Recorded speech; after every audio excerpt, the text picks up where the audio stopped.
চোখের অবস্থা দেখেন মানে চোখ হলুদ হয়ে যায়। যখন রক্তের দরকার হয় তখন চোখ হলুদ হয়ে যায়, তাই না? হয় হলো দাদা। আর তোমার একটা আর অপারেশন এখন এই করছিল, হ্যাঁ, হ্যাঁ, অপারেশন করছিল কোথায় দেখো তো একটু? এই যে এইখানে অপারেশনের দাগ এটা। এখন কি সমস্যা হচ্ছে? এখন আর আজ মনে করেন যে ১০-১২ দিন ধরেই খুবই জ্বরে পড়ে আছি আর সর্দি, কাশি মানে সব অসুখ ধরছে। এখন আমার রক্ত দেওয়া লাগবে। রক্ত না দিলে আর বাঁচব না। রক্ত না দিলে আর বাঁচবে না। না।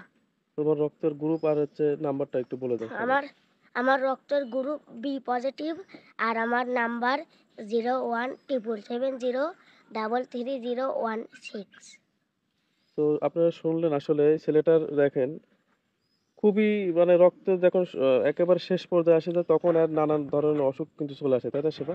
নানান ধরনের নানান অসুখ। ধরনের অসুখ চলে আসে। তখন এর রক্ত না দিলে আর চলার মতো কোনো শক্তি থাকে না। ১০ উপায় ধাপ থাকে না। একটু জোরে হাঁটলেই বুকের মধ্যে যে এইখানটা এমন এইখানটা ধপের উঠে, ধড়পড় করে। আমি দেখলাম যে বিট মারলো।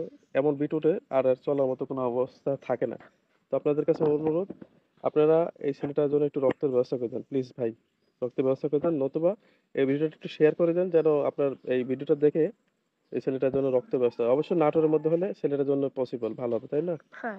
ঠিক আছে। আল্লাহ হাফেজ।